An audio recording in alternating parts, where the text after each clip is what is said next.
Students, हम class 9th में हिंदी व्याकरण में अर्थ की दृष्टि से वाक्य भेद पढ़ रहे हैं। इस चैप्टर में मैंने आप लोगों के लिए पढ़ाया था कि अर्थ के आधार पर वाक्य के कितने भेद होते हैं। इसमें मैंने आपको बताया कि अर्थ के आधार पर वाक्य के 8 भेद होते हैं। इनमें नंबर 1 विधानवाचक वाक्य, नंबर 2 आज्ञावाचक वाक्य, नंबर 3 प्रश्नवाचक वाक्य, नंबर 4 संदेहवाचक वाक्य, नंबर 5 निषेधात्मक वाक्य, नंबर 6 विस्मयादि या विस्मयवाचक वाक्य और नंबर 7 इच्छावाचक वाक्य और नंबर 8 है संदेहवाचक वाक्य। इसमें मैंने आप लोगों के लिए कुछ वाक्य के भेद लिखा भी दिए थे। मैंने आपको 7 वाक्य के भेद लिखा दिए थे। आज मैं आपको वाक्य का 8वां भेद लिखाऊंगा जिसका नाम है संकेतवाचक वाक्य। संकेतवाचक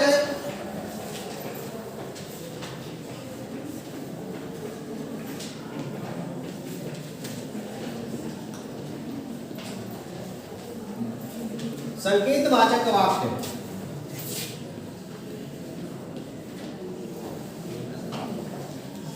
संकेतवाचक वाक्य उस वाक्य को कहते हैं जिसमें संकेत किया जाता है, जिसमें हमें ऐसा प्रतीत हो कि संकेत को एक माध्यम बनाया गया है, किसी की ओर संकेत किया जा रहा है। ऐसे वाक्यों को संकेतवाचक वाक्य की श्रेणी में रखा जाता है। संकेतवाचक वाक्य उन वाक्यों को कहा जाता है जिन वाक्यों की पहली क्रिया दूसरी क्रिया पर निर्भर होती है, जिन वाक्यों की पहली क्रिया दूसरी क्रिया पर आश्रित होती है, उन्हें संकेतवाचक वाक्य कहा जाता है। इन वाक्यों में कोई ना कोई शर्त अवश्य लगी होती है। इन वाक्यों में कोई ना कोई शर्त लगाई जाती है, शर्त पाई जाती है, इसीलिए इनके लिए शर्तवाची वाक्य भी कहा जाता है। इन्हें संकेतवाचक वाक्य को दूसरे नाम से शर्तवाची वाक्य भी कहते हैं। इसको हम परिभाषा के माध्यम से समझेंगे। जिन वाक्यों की पहली क्रिया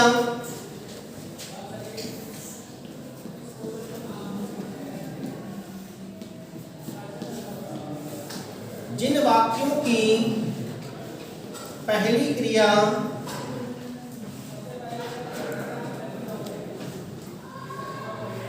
दूसरी क्रिया पर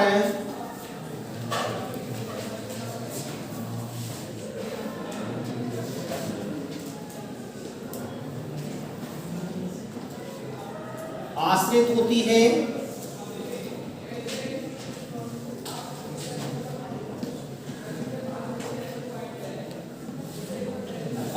होती है, उन्हें संकेतवाची वाक्य कहते हैं।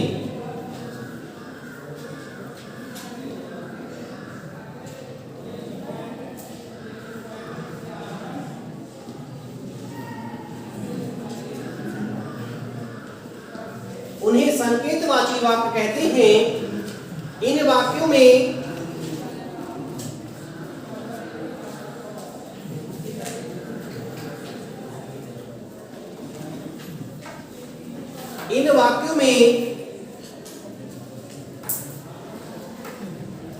कोई ना कोई शर्त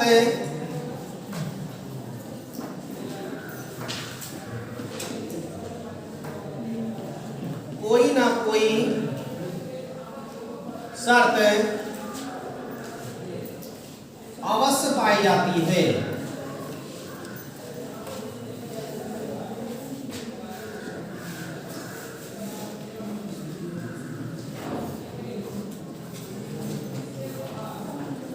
अवश्य पाई जाती है इसीलिए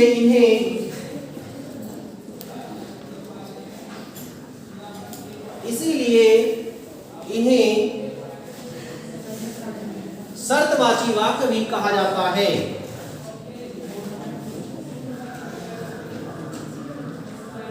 शर्तवाची वाक्य भी कहा जाता है।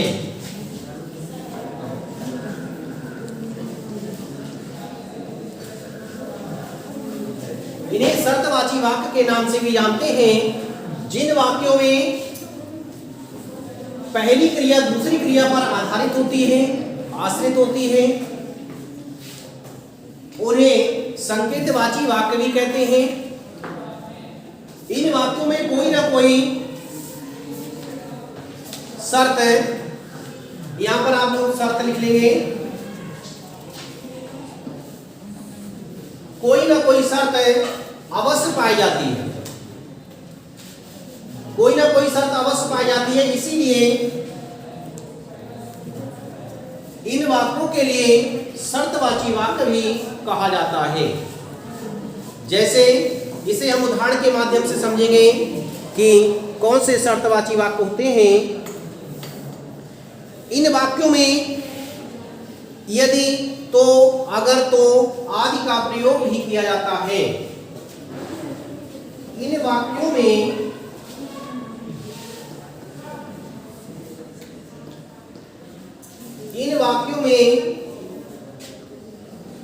यदि, तो,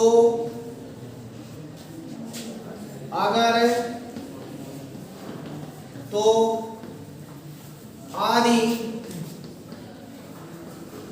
का प्रयोग किया जाता है।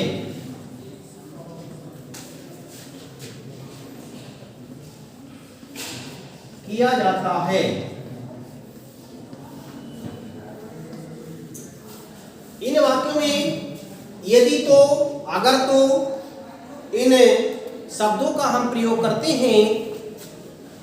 जैसे यदि हम उदाहरण के माध्यम से समझें, यदि परिश्रम करते तो पास हो जाते। हम यहां पर एक वाक्य में शर्त दिख रही है और एक वाक्य दूसरे वाक्य पर आश्रित लग रहा है। जैसे यदि परिश्रम करते, मेहनत करते तो सफलता मिल जाती। यहां पर परिश्रम करना सफलता पर आधारित है, आश्रित है। परिश्रम किया जाता तो सफलता मिलती, इसलिए यहां पर एक शर्त दिख रही है। इसलिए इन वाक्यों को शर्तवाचक वाक्य भी कहेंगे और इन्हें संकेतवाचक भी वाक्य कहेंगे। संकेत किया जा रहा है कि यदि हम परिश्रम करते तो सफलता मिल जाती। तो इस तरह से वाक्यों को उदाहरण के माध्यम से समझेंगे। यदि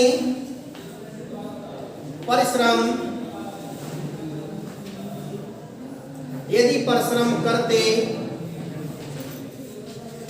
तो सफलता मिल जाती।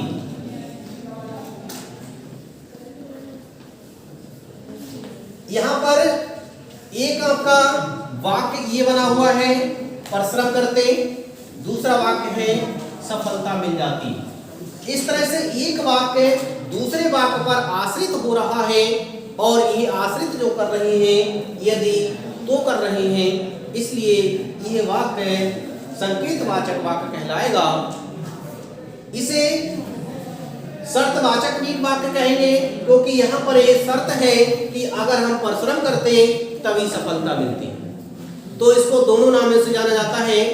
परिश्रम वाक्य, इसे हम संकेतवाचक वाक्य भी कहेंगे और इसे शर्तवाची वाक्य भी कहेंगे। इसी तरह से और उदाहरण है आपका, यदि वर्षा होती तो फसल अच्छी होती। अगला उदाहरण है, इसे आप अच्छी तरह से लिख लें। इसके बाद और उदाहरण लिखाते हैं।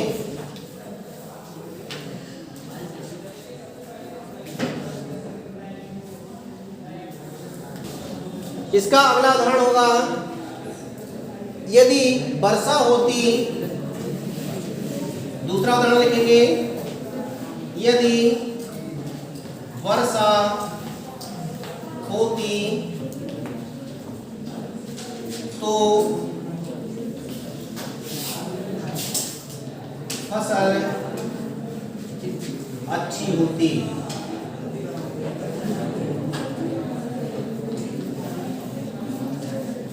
यदि वर्षा होती तो फसल अच्छी होती।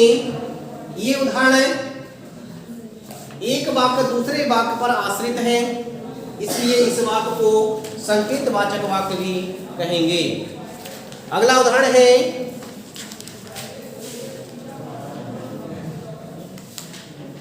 यदि मुझे पैतृक संपत्ति मिलती तो मैं भी अमीर बन जाता। दूसरा उदाहरण होगा, यदि मुझे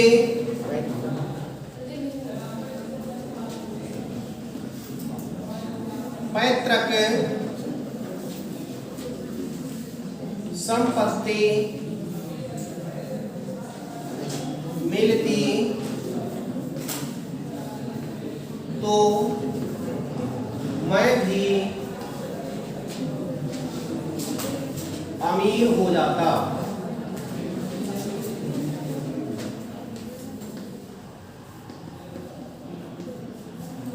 इस तरह से ये वाक्य इस वाक्य ये कहता है कि यदि मुझे पैतृक संपत्ति मिल जाती, पैतृक संपत्ति कहते हैं अपने पिता की, अपने दादा की जो संपत्ति होती है, वो पैतृक संपत्ति, जो पूर्वजों की संपत्ति होती है उसे पैतृक संपत्ति कहते हैं। तो यदि मुझे पैतृक संपत्ति मिलती, तो एक वाक्य हमारा यहाँ तक है और ये वाक्य दूसरे वाक्य पर आश्रित है कि मैं भी अमीर बन जाता, मैं भी अमीर हो जाता।